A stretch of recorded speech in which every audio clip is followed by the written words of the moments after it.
C1. You are listening at fametv.info.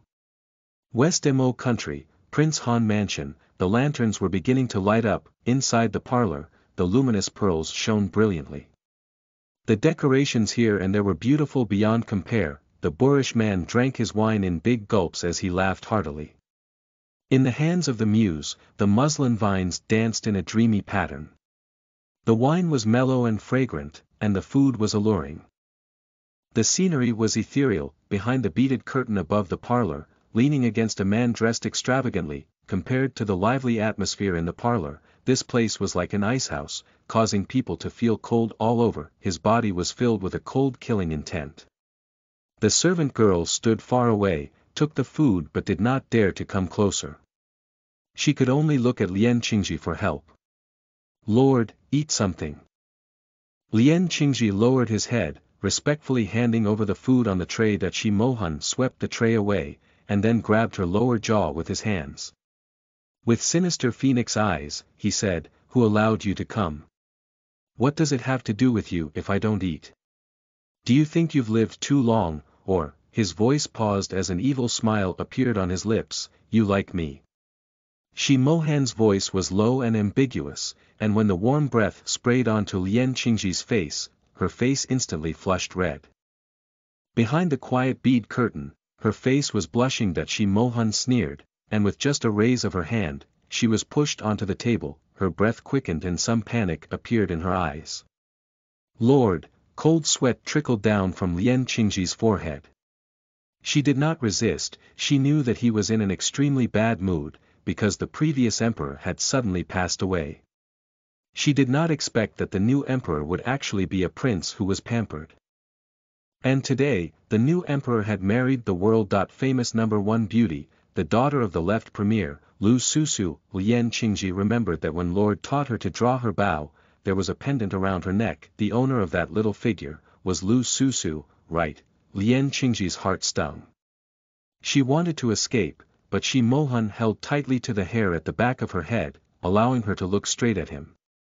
"I am his direct son. Why did I pass the throne to that bastard?" The strength in his hands increased, and his eyes were dyed with a layer of scarlet. "Tell me, why? Why did she leave me?" Lien Qingji frowned. She climbed up onto his shoulder, her voice intermittent but firm. "Lord, if you like it, take it back." Shi Mohan caressed Lien Qingji's face. Her phoenix eyes were already filled with killing intent. "Lien Heir, do you know what you're saying?" Lien Qingji nodded and knelt at his feet. "Lord, the victor is the king and the loser is the thief. This subordinate is willing to help you regain your former glory."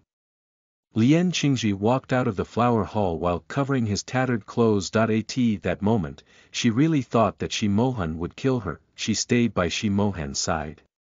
He had taught her how to read and write, taught her how to ride a horse and draw the bow, and other than killing people, she knew nothing else. Lien Qingji returned to his room to change. Her clothes were all gray. In the whole palace, no one treated her like a woman. When they left the room, Shi Mohan was waiting outside the door. This was the first time he came to her room on his own accord. She was so frightened that her knees went weak and she was about to kneel down. His hand held her, a slender white hand, perfect for a woman's hand. It was also the hand that had appeared thousands of times in her dreams. Shi Mohan's hand that was holding her shoulder did not loosen, but instead became tighter. His low and deep magnetic voice sounded beside her ears. "Lien Heir, come with me to the Yunzhou tomorrow. We'll go meet him, Princey Lord." Yunzhou, Princey Palace. Shi Moi, the old emperor's son. Just like Shi Mohan, because of her mother's concubine, she was not doted on. "Prince Han, since you're here, come out." Shi Mohan's figure moved. He had already appeared in the pavilion. "You can leave first and wait in the distance." Lien Qingji lowered his head, did not say a word, and only turned, walking towards the distant fake mountain. Shi Moi laughed playfully, looking at Lien Qingji's disappearing figure. This woman reminded him of the wild wolves in the forest. She was wild and untamed, but once tamed, she would only have one master in her entire life. Listen to the full novel at fametv.info, direct link in the description.